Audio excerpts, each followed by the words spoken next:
On va revenir avec vous sur ce sondage IFOP fiducial pour le Figaro Magazine et Sud Radio. Parce que, évidemment, il y a beaucoup de commentaires. C'est Marine Le Pen qui profite, entre guillemets, donc de cette crise, en fait, du moment. Alors, c'est vrai que, comme le disait très bien Karl Meeus, tout le monde avait plutôt tendance à le dire un petit peu partout. Et c'est probablement, et là, on le vérifie sur le terrain, Françoise Degois. Oui, alors, écoutez, non, mais ça se mérite quand même, cette photo. Elle a un mérite, cette photo, c'est d'être nulle et non avenue, vous voyez, parce que...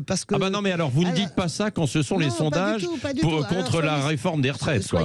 Soyez sympathiques, on ne parle pas de réforme des retraites, on parle d'une présidentielle. Nous sommes à 3 ans d'une présidentielle. Oui. Tous les 5 ans, on nous refait le coup. Tous les ans après la présidentielle, on a Marine Le Pen qui est en tête et qui va tout gagner. Ça se termine généralement au soir du premier tour, avec Marine Le Pen bien plus bas, comme à chaque fois, avec ou Emmanuel Macron et Mélenchon, ou la gauche beaucoup plus haut. Donc moi, je veux bien qu'on fasse des soldages dans le vent, c'est bien, ça nous fait discuter. La réalité, c'est que tout ça, et par ailleurs, il y a une grosse erreur.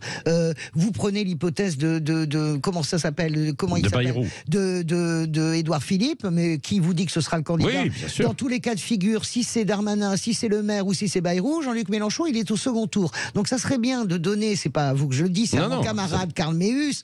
Je vois bien d'où parle-t-il, Karl Meeus, mais ça serait bien de donner l'ensemble du sondage. Il y a un seul cas de figure. Bien sûr, mais tout le sondage est donné. Où Jean-Luc Mélenchon n'est pas au second tour. Dans tous les autres cas, il est face à Marine Le Pen. Donc, moi, ce crin-crin qui commence 3 ans avant, avec chaque personne qui va se positionner à gauche, à gauche, Cazeneuve qui va dire le seul rempart, c'est moi. À droite, Édouard Philippe, le seul rempart, c'est moi. Vous allez voir que l'argument du rempart, ça peut pas fonctionner. Allez, voilà, avant d'entendre Philippe Bilger, Olivier est avec nous de Lyon pour commenter justement aussi. Bonjour Olivier, au 0826 300 300. Qu'en pensez-vous? Bonjour Patrick, bonjour à tout le monde. Bonjour. Alors moi je suis pour une fois je suis d'accord avec Françoise. Voilà, parce que c'est répétita. Chaque fois on va habiller la mariée, on va la préparer et il n'y aura pas de mariage. Et moi j'en ai marre de ça. Même vous mettez un bouc au deuxième tour devant Marine Le Pen, le bouc gagnera. Ça c'est clair. C'est clair. Oui, non, voilà. Il faut arrêter avec ça parce que c'est vraiment. Il y a un plafond de verre toujours pour selon vous. Voilà, non. Par contre, moi, ça va pas faire plaisir à Françoise.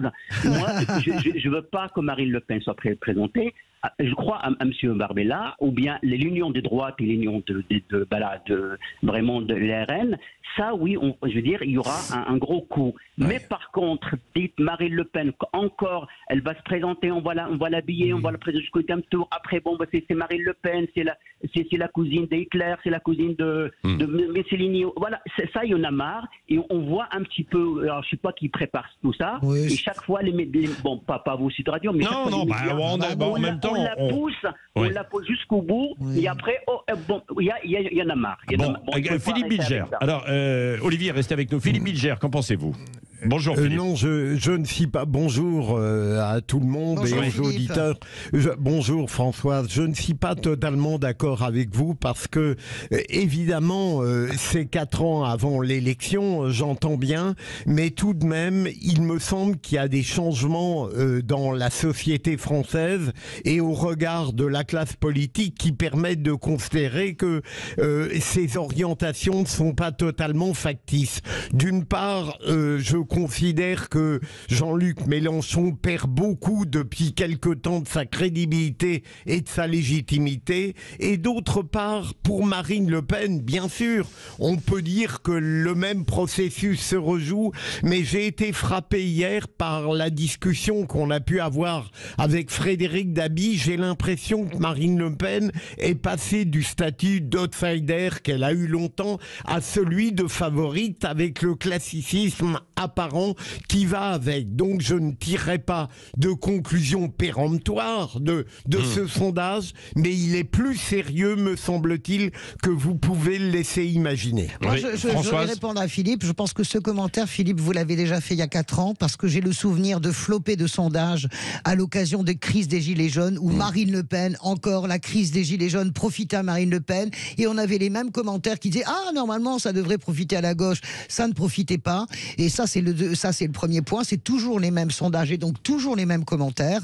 Et le deuxième point sur lequel je vais être très clair, personne ne sait si Mélenchon sera candidat, personne ne sait même si Marine Le Pen sera candidate. Nous ne savons rien. Vous avez un doute sur Marine Le Pen? Nous ne savons rien. Oui, mais c'est vrai que nous sommes 4 ans avant, bien sûr. On est 4 ans avant. Donc expliquer qu'un mouvement social, la gauche est plombée, qu'elle est disqualifiée, qu'elle est criminalisée et que c'est le Rassemblement national qui gagne, je refuse de rentrer dans cette musique qui est une musique toxique, qui est une musique quasiment propagandiste et qui continue. Propagandiste, écoutez-moi, je sais très bien, c'est pas vous, je sais très bien comment pourrait être utilisé ce sondage.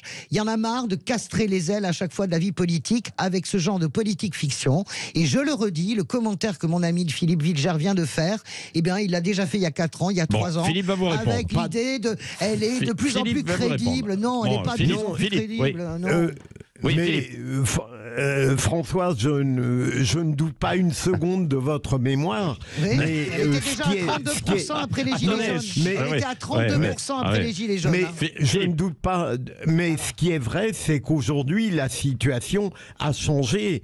Et le statut même de Marine Le Pen, pour une multitude de raisons qui ont déjà été souvent évoquées sur Sud Radio, s'est modifié. Et j'ajoute que pour Jean-Luc Mélenchon, vous dites vous ne voulez pas entrer dans mais le problème n'est pas de savoir si vous désirez entrer ou non là-dedans. Le problème est que Jean-Luc Mélenchon a du plomb dans les ailes.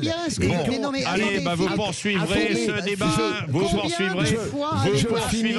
Françoise Degois, Philippe Wilger.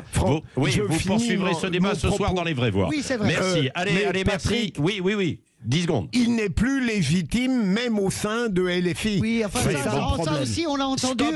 Stop, Françoise Degois, je vous coupe le micro. Voilà, c'est comme ça. Attendez, à un moment donné, il faut être sur les rails. Hein. Il est 8h56. Vous avez vu André Berkoff, tiens, il est avec nous 30 secondes. André, pour nous dire que ce midi, dans Berkoff, dans tous ses états, alors, qu'est-ce que vous aurez au programme, André? Alors écoutez, on a au programme une exclusivité, enfin quelque chose de une tragicomédie, une commedia dell'arte comme il y en a quelquefois. Ouais. Voilà, en deux mots, il y a un humoriste russe, enfin un journaliste humoriste qui s'est fait passer pour Petro Poroshenko, l'ancien président, vous savez, de l'Ukraine, avant Volodymyr Zelensky, et qui parle avec François Hollande, et qui a une conversation dont nous avons pu avoir l'enregistrement intégral qui dure un quart d'heure, et qui est absolument formidable, parce que, en fait, il n'y a pas de scoop, mais il y a mieux que ça, c'est-à-dire que François Hollande parle de façon très franche sur l'Ukraine, sur Macron, sur la réforme des retraites, etc., comme il n'en parle pas du tout, beaucoup moins aux journalistes en France, ou en tout cas aux médias français.